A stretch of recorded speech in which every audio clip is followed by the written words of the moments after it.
semuanya. Jadi kita dari kelompok 10 akan menjelaskan tentang apa itu penyuntingan. Selain itu, kita juga menjelaskan tentang apa itu penyuntingan bahasa, penyuntingan isi, serta memberi contoh langsung dengan menyunting 2 jurnal dari mahasiswa Pendidikan Bahasa dan Sastra Indonesia Universitas Negeri Surabaya. Jadi kita nggak hanya jelasin apa itu penyuntingan, kita juga memberi contoh kepada kalian semua secara langsung bagaimana proses penyuntingan itu sendiri. Yuk kita lihat keseruannya. Baik, di sini saya akan menjelaskan tentang penyuntingan. Apa sih penyuntingan itu? Penyuntingan sendiri merupakan aktivitas menyiapkan naskah sehingga siap untuk dibaca oleh pembaca. Penyuntingan karya ilmiah sendiri merupakan proses pembaca mencermati dan memperbaiki naskah ilmiah sehingga naskah tersebut siap untuk dipublikasikan. Materi selanjutnya yakni tentang penyuntingan isi. Apa sih penyuntingan isi tersebut? Penyuntingan isi merupakan kegiatan meningkatkan kualitas isi dengan cara membenahi kesalahan isi dalam karya tulis ilmiah. Dalam proses ini, penyunting dapat menambahi gagasan penting, menghilangkan gagasan yang tidak perlu ditulis, dan juga mengganti gagasan yang kurang tepat sehingga karya ilmiah mudah dipahami. Baik, selanjutnya kita akan membahas tentang penyuntingan bahasa. Menurut Sugiyasiti, penyuntingan bahasa merupakan kegiatan meningkatkan kualitas bahasa dengan cara membenahi kesalahan bahasa.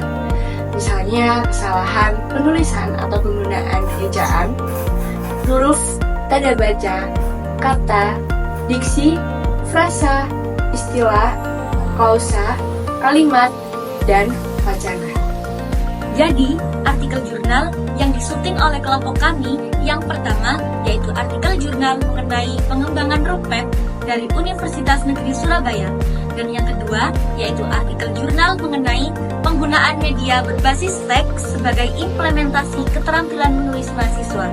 Jurnalnya berikut ini. Di sini saya akan membacakan contoh ke-1 dari jurnal pertama. Paragraf asli mencermati capaian UNESA hingga tahun 2021 dalam penelitian dan publikasi ilmiah masih belum mampu secara optimal bersaing dengan perguruan tinggi lain baik di wilayah Jawa Timur maupun di tingkat nasional, bahkan internasional. Berdasarkan data Pusat Penguatan Riset dan Inovasi UNESA 2016-2020, belum optimalnya kegiatan penelitian di UNESA disebabkan antara lain: 1. Riset yang dilakukan secara parsial tidak terintegrasi antar FBS maupun lintas disiplin ilmu. 2. Riset tidak melibatkan dunia usaha atau dunia industri sebagai pemakai produk luaran, namun hanya untuk kepentingan ilmu itu sendiri sehingga jauh dari kebutuhan dan permintaan demand atau masyarakat. 3. Adanya keterbatasan kemampuan dan kapasitas peneliti dalam mengusulkan skim penelitian dana DRPM maupun non-DRPM serta dana DIPA UNESA. Dan yang keempat, adanya keterbatasan peneliti dalam mempublikasikan hasil penelitiannya atau luaran penelitian dalam bentuk karya ilmiah yang dipublikasikan ke jurnal internasional berbahasa asing serta pengajuan HKI hasil penelitiannya. Lalu selanjutnya ada hasil suntingan. Hingga tahun 2021, capaian Universitas Negeri Surabaya atau UNESA dalam bidang penelitian dan publikasi ilmiah masih belum optimal, sehingga belum mampu bersaing secara signifikan dengan perguruan tinggi lain, baik di tingkat Jawa Timur, nasional maupun internasional. Berdasarkan data dari Pusat Penguatan Riset dan Inovasi UNESA tahun 2019 untuk periode 2016 sampai 2020, terdapat beberapa faktor utama yang menghambat optimalisasi kegiatan penelitian. Pertama, penelitian yang dilakukan cenderung bersifat parsial dan kurang terintegrasi, baik antar program studi di Fakultas Bahasa dan Seni atau FBS maupun lintas disiplin ilmu lainnya. Kedua, sebagian besar penelitian belum melibatkan dunia usaha dan industri sebagai mitra strategis sehingga luaran riset kurang relevan dengan kebutuhan masyarakat dan pasar atau demand driven research. Ketiga, masih terdapat keterbatasan dalam kapasitas dan kompetensi peneliti dalam mengajukan proposal pada skema pendanaan dari DRPM, non-DRPM maupun DIPA UNESA. Keempat, terdapat kendala dalam diseminasi hasil penelitian, terutama dalam publikasi karya ilmiah pada jurnal internasional berbahasa asing serta dalam pengajuan hak kekayaan intelektual atau HKI. Selanjutnya ada penjelasan dari contoh ke satu. Yang satu, perbaikan bahasa yang digunakan lebih formal dan akademis, sesuai dengan standar penulisan untuk laporan institusi pendidikan tinggi atau presentasi ilmiah. Kalimat disusun dengan struktur yang lebih efektif dan koheren, menghindari pengulangan dan memperjelas hubungan antar ide. Yang kedua, penajaman isi diringkas tanpa kehilangan makna inti, sehingga informasi penting tetap tersampaikan dengan jelas. Penambahan frasa seperti mitra strategis atau kapasitas dan kompetensi memperjelas masalah utama dan pengembangan penelitian.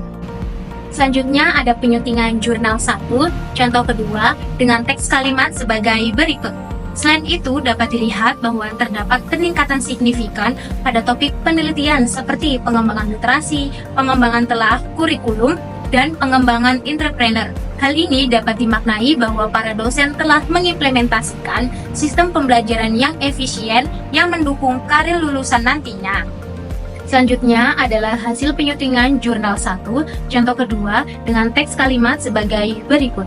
Selain itu, terdapat peningkatan signifikan pada topik seperti pada pengembangan literasi, pengembangan telah kurikulum, dan pengembangan entrepreneur atau kewirausahaan.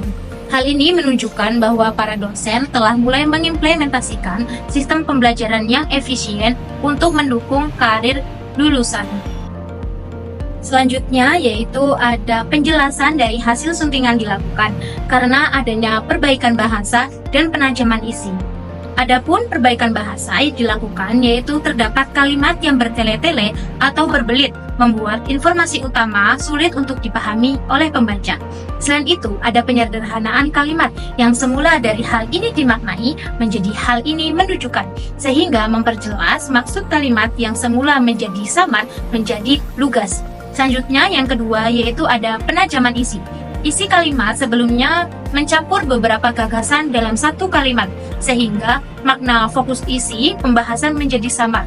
Dengan itu dilakukan pembenaran kalimat agar tidak membingungkan pembaca dalam menangkap fokus makna isi kalimat.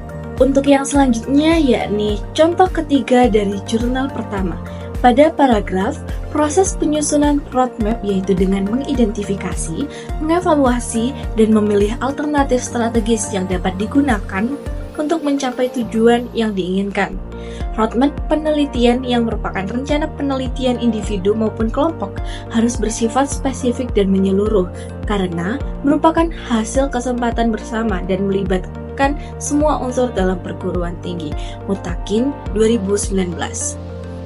Pada jurnal tersebut terdapat hasil penyuntingan, yakni proses penyusunan roadmap dimulai dengan mengidentifikasi, mengevaluasi, dan memilih alternatif strategis yang dapat digunakan untuk mencapai tujuan yang diinginkan. Roadmap penelitian, baik yang disusun secara individu maupun kelompok, harus bersifat spesifik dan komprehensif. Hal ini penting karena roadmap merupakan hasil kesepakatan bersama yang melibatkan seluruh unsur di perguruan tinggi. Mutakin 2019. Alasan dari hasil penyuntingan tersebut, yang pertama, memperjelas urusan proses dimulai dengan, yang kedua, mengganti kata menyeluruh menjadi komprehensif untuk memperkuat makna. Yang ketiga, menyederhanakan kalimat agar lebih efektif dan lebih mudah dipahami. Dan yang terakhir, yakni menghilangkan pengulangan dan memperjelas subjek pada setiap kalimat. Baik, di sini saya akan menjelaskan hasil penyuntingan jurnal 2 contoh yang pertama. Di sini sudah terdapat kalimat asli dan kalimat setelah disunting. Setelah membaca kalimat asli, perlu dilakukan penyuntingan dari segi isi maupun segi bahasanya.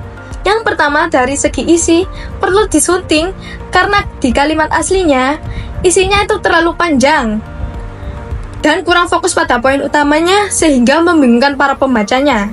Yang kedua, dari segi bahasa, perlu disunting untuk memperbaiki struktur kalimat dan diksinya. Selain itu, di kalimat asli, terdapat frasa dan lain sebagainya.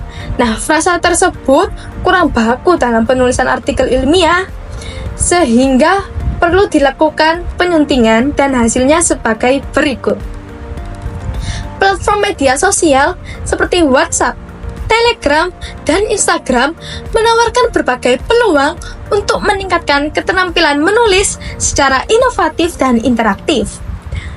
Melalui platform ini, pengguna dapat membagikan pemikiran dan cerita mereka dalam bentuk teks singkat maupun artikel yang lebih panjang. Seperti itu penjelasan dari contoh 1 yang akan dilanjutkan oleh contoh yang kedua. Baik, hasil penyuntingan jurnal kedua. Kalimat aslinya yaitu, melalui kegiatan blogging, mahasiswa dapat meningkatkan kemampuan berpikir kritis, memperkuat kemampuan berkontribusi secara tertulis.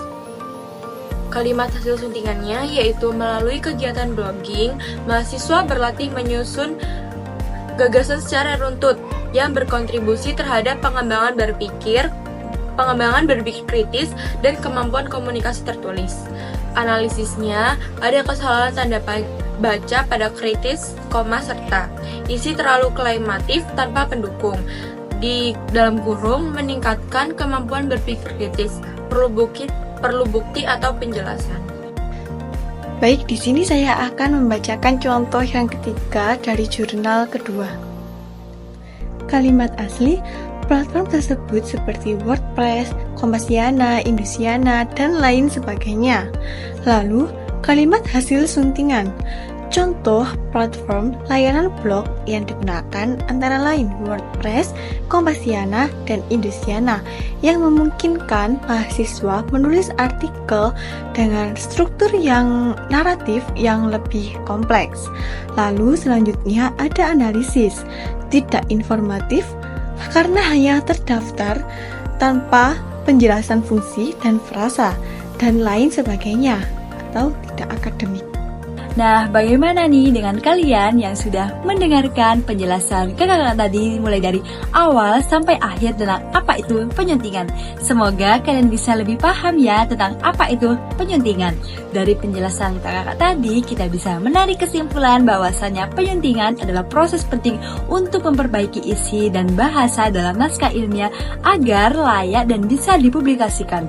Penyuntingan isi membantu memperjelas gagasan dan struktur tulisan. Sedangkan untuk penyuntingan bahasa memperbaiki kesalahan penulisan agar bisa lebih efektif dan sesuai kaidah-kaidah yang ada. Contoh suntingan jurnal dalam video kali ini menunjukkan bagaimana perbaikan dapat meningkatkan kualitas tulisan ilmiah dan mendukung pencapaian visi institusi. Semoga penjelasan dan video kali ini bisa bermanfaat ya untuk kalian semua dalam memahami apa itu penyuntingan.